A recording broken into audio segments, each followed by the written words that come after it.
নমস্কার বন্ধুরা, আমি ঋত্বিক আর আমাদের চ্যানেল ভবিষ্যৎ দৃষ্টিতে সকলকে স্বাগত। বন্ধুরা, যেসব জাতক জাতিকার জন্ম পত্রিকায় কেতুদেব ধনু রাশিতে অবস্থান করে, অর্থাৎ কেতুদেবের অবস্থান এখানে, এই জাতক জাতিকারা অন্ধবিশ্বাসে কখনোই পা দেয় না। যে কোনো শিক্ষার পেছনের মূল উদ্দেশ্য এরা খুঁজে বার করে। এরা খুব স্পষ্ট বক্তা, নীতিবান এবং ভেতর থেকে স্বাধীন চেতা হয়। জীবনের জটিল পরিস্থিতিতে এরা অসাধারণ দূরদর্শী ও নিরপেক্ষ পরামর্শ দিতে পারে।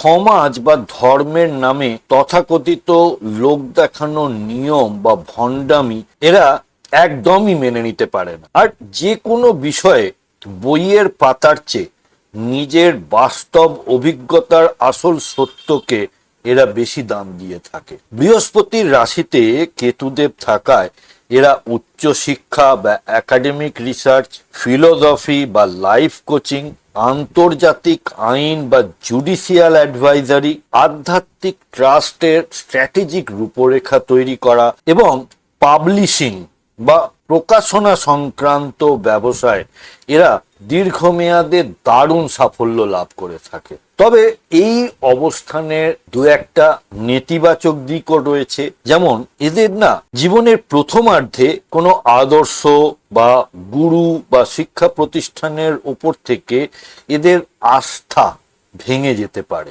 যা এদের মনে গভীর হতাশা তৈরি করে। অতিরিক্ত স্পষ্টবাদিতা আর মনের মধ্যে যে অনড় বিশ্বাস বা অটল বিশ্বাস, এইগুলো এদেরকে না মাঝে মাঝে সমস্যায় ফেলে দেয়। আপনিও যদি কেরিয়ার বা রিলেশনশিপ বা যে কোনো সমস্যায় ভুক্তভোগী হয়ে থাকেন, তাহলে জ্যোতিষীয় পরামর্শের জন্য ভবিষ্যৎ দৃষ্টির সাথে যোগাযোগ করতে পারেন। নিচে ওয়েবসাইট এবং হোয়াটসঅ্যাপ নাম্বার দেওয়া রইল। বন্ধুরা, ভিডিওর কন্টেন্ট ভালো লাগলে লাইক, কমেন্ট, শেয়ার করতে ভুলবেন না। আর এই ধরনের ভিডিও আরও দেখতে প্লিজ চ্যানেলটি সাবস্ক্রাইব করবেন। অনেক ধন্যবাদ।